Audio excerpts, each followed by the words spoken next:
Aucun autre désert n'est aussi gigantesque que le Sahara. Ce terrain vague, situé en Afrique, est occupé par des formations dunaires sans fin, couvrant une superficie impressionnante de 9 millions de kilomètres carrés.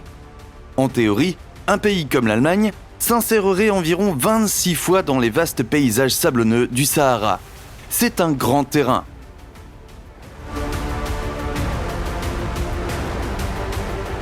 Ce qui nous paraît aujourd'hui comme une zone inconcevablement désolée, où vivent très peu d'animaux, présentait un tout autre visage il y a seulement quelques milliers d'années. Nous ne savons pas trop à quoi ressemblait le Sahara il y a tant d'années, mais aujourd'hui nous allons examiner de plus près plusieurs découvertes clés qui ont permis de montrer clairement que ce terrain sablonneux était autrefois une terre luxuriante et prospère.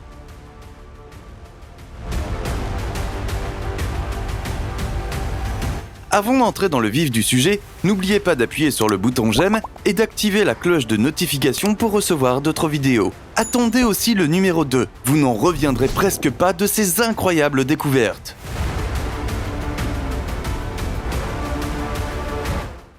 Le passé prospère du Sahara.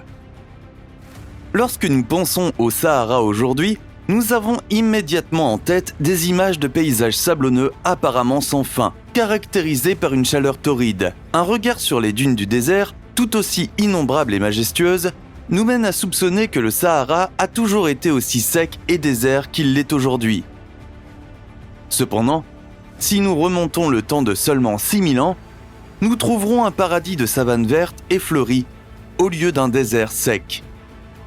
Dans un passé relativement récent, le Sahara a servi de foyer à d'innombrables colons, dont les animaux de pâturage pouvaient se servir à leur guise dans la végétation luxuriante de la région.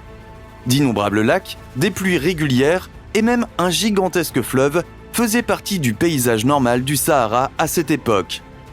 L'abreuvoir correspondant, connu sous le nom de Tamanrasset, était à l'époque un torrent qui, avec ses nombreux affluents, serpentait sur plus de 500 km à travers le continent africain.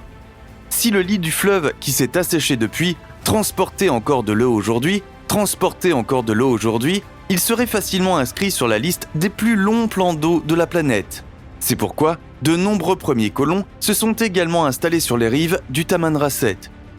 L'assèchement de ce fleuve, autrefois puissant, aurait déclenché une gigantesque migration des peuples. Le Méga-Tchad, un lac préhistorique d'Afrique centrale, était autrefois l'une des plus importantes ressources en eau du continent. À son apogée, le lac s'étendait sur une superficie incroyable de 1,95 million de kilomètres carrés, ce qui le rendait environ 5 fois plus grand que la mer Caspienne. Aucun lac moderne n'aurait pu rivaliser avec ces dimensions gigantesques. Le changement radical du paysage du Sahara n'a duré qu'un clin d'œil dans le contexte de l'histoire de la Terre. Mais quels sont les facteurs qui ont finalement contribué à ce que ce qui était autrefois une oasis florissante devienne l'une des régions les plus sèches de notre planète? Pour répondre à cette question, les experts poursuivent plusieurs approches différentes. Comment le désert sec est-il apparu? Ce qui est certain, c'est que l'assèchement du Sahara s'est produit en quelques siècles ou décennies. Les populations qui étaient auparavant chez elles dans cette région ont donc été contraintes de fuir le confort de leur terre natale et de se retirer vers le sud ou dans la fertile vallée du Nil. Si l'on suit les affirmations de certains experts, ce n'est pas le changement naturel du climat, mais l'influence indirecte des populations de l'époque qui a transformé le Sahara en un immense paysage désertique. Selon cette théorie, le bétail jouait un rôle central dans la vie quotidienne de l'époque. Les vaches, les moutons et les chèvres, qui y étaient élevés, auraient massivement accéléré la désertification qui allait bientôt commencer. Comme le bétail broutait ou piétinait la végétation locale, le sol reflétait finalement beaucoup plus de lumière solaire qu'auparavant. Ce fait aurait à son tour entraîné un réchauffement de l'atmosphère au fil des ans, de sorte que la quantité de précipitations aurait également diminué de façon constante. La sécheresse qui s'en est suivie aurait marqué le début de la fin de la savane, jusque-là verdoyante. D'un autre côté, il existe une thèse selon laquelle la mise en culture des terres arables pourrait même avoir prolongé de manière significative les jours de gloire du Sahara vert. Selon cette idée, le passage d'un paysage de savane fleurie à un désert sec peut peut simplement être attribué à des changements climatiques naturels. En effet, le Sahara est passé par ce type de changement à plusieurs reprises, avant la désertification finale que nous connaissons tous aujourd'hui.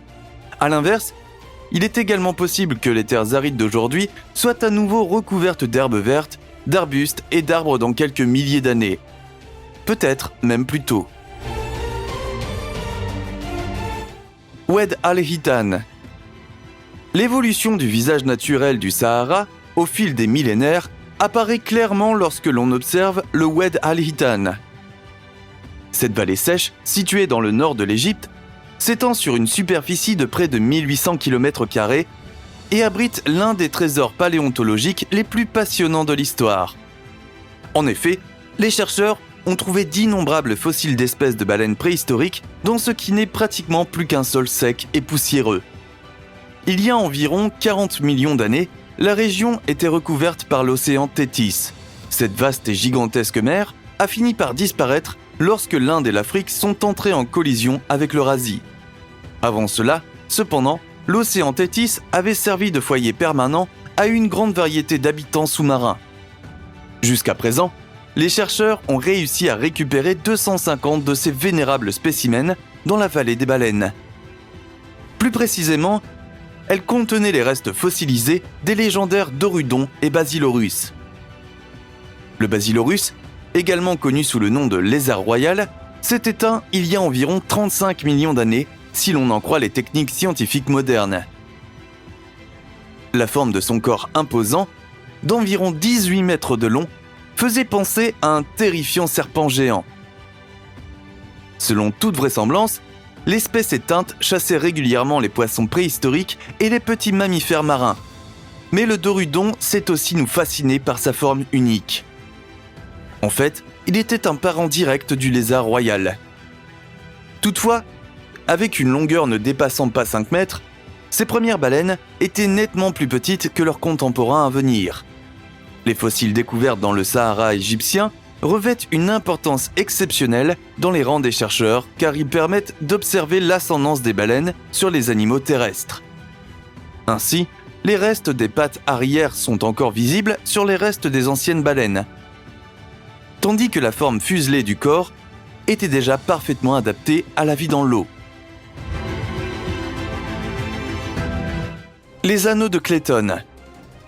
Si les experts ont pu tirer d'importantes conclusions sur le développement des créatures anciennes à l'aide des fossiles découverts, la découverte des anneaux de Clayton pose encore aujourd'hui deux grandes énigmes aux experts. Ces mystérieux anneaux en céramique, larges et ouverts, ont été découverts pour la première fois en 1932 par l'explorateur britannique du désert Patrick Clayton. À peine 5 ans plus tard, le chercheur allemand Rudolf Küpper a réussi à mettre au jour des structures comparables dans le Sahara oriental égyptien. Cependant, la plupart des anneaux de Clayton ont été découverts entre 1995 et 2000. Jusqu'à présent, les archéologues ont rencontré plus de 40 sites différents qui abritaient un total de 150 exemplaires de ces objets en céramique mystique. Encore aujourd'hui, les esprits scientifiques discutent de l'utilité de ces artefacts retrouvés et de la raison pour laquelle ils ont été fabriqués. Ce qui est certain, c'est que les anneaux de Clayton proviennent de la période prédynastique de l'Égypte ancienne. Bien que la plupart des objets aient été trouvés individuellement, certains experts pensent qu'ils formaient autrefois des structures contiguës. Si cela est vrai, il est possible que si tous les artefacts étaient retrouvés, l'histoire de la région serait bien différente et plus claire. Comme les sites archéologiques correspondants n'abritaient aucun matériel culturel, on peut en conclure qu'ils n'ont servi que de zone de stockage à court terme. Cependant, le rôle que les anneaux de Clayton ont joué pendant ces voyages dans le désert n'est absolument pas clair. À l'heure actuelle, les anneaux de Clayton restent un mystère. D'innombrables théories ont été échangées au fil des ans, mais si aucune autre preuve n'est mise au jour, il est possible que nous ne sachions jamais à quoi ils auraient servi à l'origine. De l'eau sous le désert. Il y a quelques années, une équipe d'experts a fait une découverte sensationnelle sous le sable chaud du désert du Sahara. Ce qui semble presque inimaginable, au vu des paysages de dunes sans fin, a pu être prouvé de manière irréfutable à l'aide de mesures satellites modernes. Il s'est avéré que sous le Sahara, il y a une abondance d'eau souterraine qui se renouvelle régulièrement. Selon les chercheurs, 1,4 km3 d'eau nouvelle s'écoule chaque année dans le réseau souterrain. Si cela continue, il est possible qu'au fil des ans, des rivières commencent à couler à nouveau dans la région. Auparavant, les scientifiques avaient affirmé que les accumulations d'eau souterraine dans le Sahara étaient des combustibles fossiles qui n'avaient pratiquement pas reçu de nouveaux apports depuis des milliers d'années. Cependant, nous savons maintenant que ce n'est pas vrai. L'énorme système d'eau s'étend sur une zone considérable de plus d'1 million de kilomètres carrés dans le nord du Sahara. Concrètement, on estime qu'il y a là environ 1300 km3 d'eau fraîche. Ce gisement naturel d'eau permet, entre autres, l'existence d'oasis fleuries au milieu du désert de sable. Cependant, les ressources en eau souterraine correspondantes ont été exploitées depuis les années 1960. Comme on prélève chaque année plus d'eau qu'il n'est possible d'en former, de nombreuses sources naturelles menacent de s'assécher à l'avenir. Malheureusement, cela signifie que, à moins que les habitants ne trouvent une autre source d'eau, il est peu probable que le Sahara puisse se reconstituer de manière significative. De plus, les habitants qui l'utilisent actuellement comme source d'eau seront éventuellement obligés de déménager lorsque l'eau sera asséchée. L'œil du Sahara. Comment l'œil du Sahara est-il apparu ?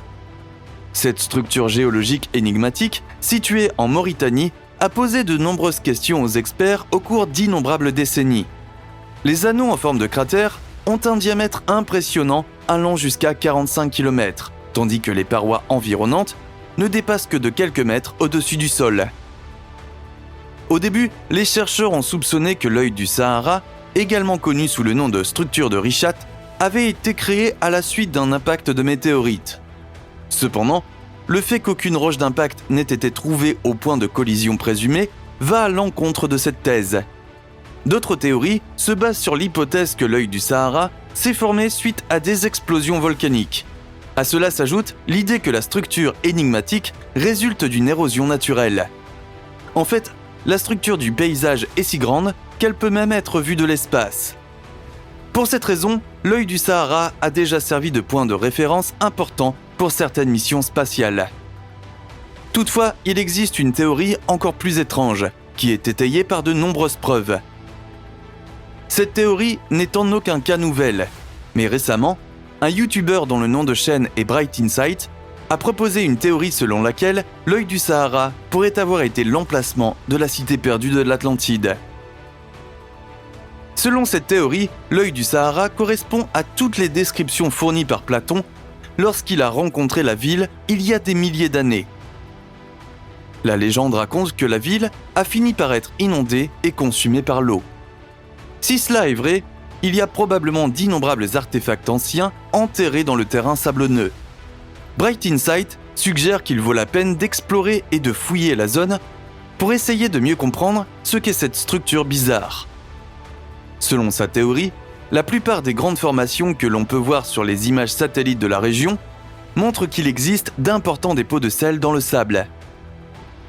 Il affirme que ces formations salines se seraient constituées au cours de centaines d'années, en raison de l'eau salée qui traversait auparavant la zone.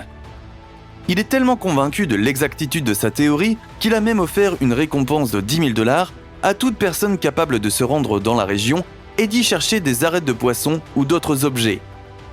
Sa théorie détaille également les écrits de Platon et la façon dont plusieurs grandes ravines semblent correspondre parfaitement à l'endroit où Platon a décrit des rivières et d'autres masses d'eau entrant et sortant de la ville.